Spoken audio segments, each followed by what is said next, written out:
What a night, what a night, what a night. Y'all let me know what y'all think about Monday Night Raw down in the comments, because it was better than last week. I mean, this probably was one of the best Raws this year. You know what I'm saying? Like one of the best this year. I know they had like one other good one besides this one, and the rest was kind of like flat, but this was actually pretty good. So y'all let me know what y'all think about Raw down in the comment. I be the main event. Welcome to the main event. This is the most unhinged wrestling podcast on YouTube. Remember to hit that like button, subscribe to the channel if you're new. This is your Monday Night Raw review. So the Usos kicks off the show. Then Paul Heyman interrupted the Usos, kill the music, cut the music. I was laughing at that shit. And the Vision just step out and step in the ring. Logan Paul cut a promo, and that's who should be leading the Vision. Logan Paul should be leading the Vision. You know what I'm saying? You always gotta have that motherfucker that's always a heel to lead the group. The person that's gonna pretty much always be a heel, and that's Logan Paul. So when you're ready to turn the others or one of the others face, the impact is much greater. So Pierce comes out, say he's not gonna have no shenanigans. He puts Bronson Reed in a chamber qualification match. LA Knight pulled up. Then Adam Pearce makes the match for a 3-on-3. So now we get the Vision versus the Usos and LA Knight. So we gonna just squash the Jey Uso and LA Knight story, right? We just gonna toss that out the window for the Vision. We gonna see eye to eye right now because of the Vision, right? So average match at best, and Jimmy Uso takes the pin. Jimmy Uso takes the pin, putting the Vision in line for a tag team opportunity for the titles. Yeah, pretty much what this leading to. The Vision versus the Usos for the tag team titles. And I'm pretty sure they're going to let this run all the way into WrestleMania. I'm pretty sure. Now, that's a long time. It's a long time to WrestleMania. We got a whole fucking month to go. A whole month and 2 weeks before WrestleMania. So, we got a month and a half to work on this. Logan Paul got attacked by the Masked Man while he was on the announce table talking shit. Right? Next Monday, we gonna get Raquel versus Io Sky versus Kairi Sane for a chamber qualification match. Adam Pearce was backstage and he got a box. The mysterious box. Reminds me of my Dragon Ball Super Pro story. The mysterious box. Right? Do not open till February the 28th of 2026. Which is the Elimination Chamber. What's going on right here? Huh? What's going on right here? I don't know. Y'all let me know what y'all think. Let me know what y'all think. What's in the box? It's Goku, right? It's Goku, right?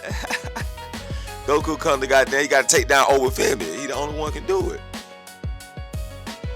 El Grande pulled up and he wants an Intercontinental title match. So Adam Pearce puts him in a number one title qualification match for the Intercontinental title. Natty, Bailey, and Oscar gets a video package, a video promo. Then we got OG Grande getting interviewed right before we got the match. So the match, Bailey versus Oscar versus Natty.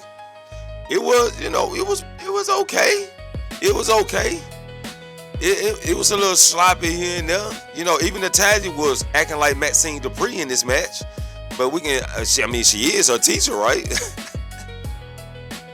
She is her teacher, right? So, Oscar ends up picking up the win and she's going to the Elimination Chamber. So, Oscar joins Tiffany Stratton, Rhea Ripley, and Alexa Bliss with 2 slots left open.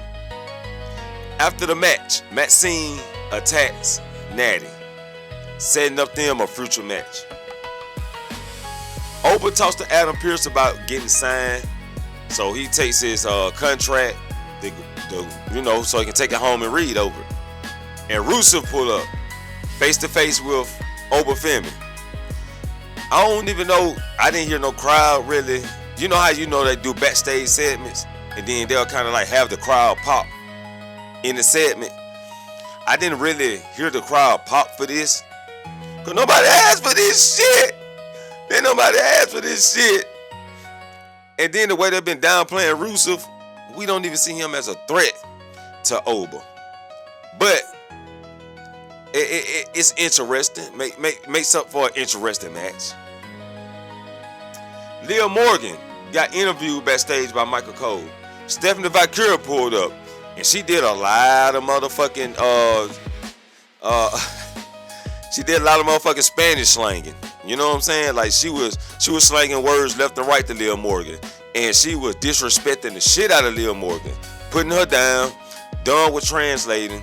And I can see Liv Morgan getting mad at first. Like she getting mad, and I'm loving this mad face. You know, I like when she shut the fuck up and just look. You know what I'm saying? Just look devastating. I mean, not devastating, but just look mean and shit. But then the look did turn to devastating because after Stephanie Valkyrie got up and left, she started crying. I'm like, oh shit, here we go. The big bad tough Liv Morgan. The big bad Liv Morgan. You know what I'm saying? Crying and shit. But I think this is to amp her up and get the match over type shit. Like kind of help spice the match up and her decision on who she chooses. So yeah, that happened. Stephanie Valkyrie played the bully. CM Punk comes out, and this was good. Oh yeah. Because Finn Balor pulled up with the returning JD McDonough and Dom Mysterio. Now, Finn Balor did lay it down on how he's the best in the world, or as I got to be like CM Punk, let me rephrase my word, was the best in the world. Like, that was you, Finn Balor. That you was him. Then they downgraded Finn Balor. Like, this would have played good for Finn Balor if they didn't drown his character. But since they drowned his character, it was up to CM Punk to revive it. You know what I'm saying? Like, CM Punk actually started to revive Finn Balor's character. Now, after the Elimination Chamber, this is where you rebuild Finn Balor. This is where you rebuild him. It's not too late for Finn. And they can do it. We got Rhea and Io getting interviewed backstage, and Kairi Sane pulled up, talking about how Asuka gonna win the women's title in the Elimination Chamber and all this, you know, just being Kairi, right? Being the goofball she is. But through this whole segment, Asuka was bullying her through this whole segment. So now Io Sky feeling a little bit sorry for Kairi Sane. She like, Kairi, you know what I'm saying? Like calling her, trying to get her attention. Like, what the fuck is going on? You letting her treat you like this? You know what I'm saying? But then you heard Asuka, Kylie! You know what I'm saying? So, Rhea Ripley looked like she didn't give a fuck. But Io Sky was very concerned. El Grande comes out, cuts a promo, and the reason he cut a promo was for Rayo and Bravo to try to connect with the fans. No reactions. I'm telling you, you got a couple boos, but no reactions. Tyler Bates is loving this shit. It's like Pete Dunne, he's in it, but he ain't found his groove yet. But Tyler Bates found his groove. Yeah, he did. And he loving this shit because he get to be on TV and he get to wrestle. So now we got El Grande versus Penta. And this match was meh. Not, you know what I'm saying, not better than I thought it'd be, but I think they was toning it down. I think they toned down this match because it's it's on a regular show type shit. But OG Grande helps out, and Penta picks up the win. Penta versus Dirty Dom for the Intercontinental Championship. Then he already defended against Penta. Anyway, we get a Judgment Day segment backstage, and Raquel told Liv Morgan they gotta touch some grass. I'm gonna tell you what you can do, Raquel. I got some grass for you to touch. Yeah, that way. So they walk off. Finn Balor and JD was getting into it because JD want to help Finn Balor and Finn Balor want to do it on his own. Dirty Dom like, hey guys, shit, what about me? Like Dirty Dom always do, thinking about himself. New Day came out. Only thing you need to know about this segment is Xavier Woods is injured again. AJ Lee comes out, calls out Becky. She want to fight Becky now. She know they got a match at Elimination Chamber, but she wants to fight Becky now.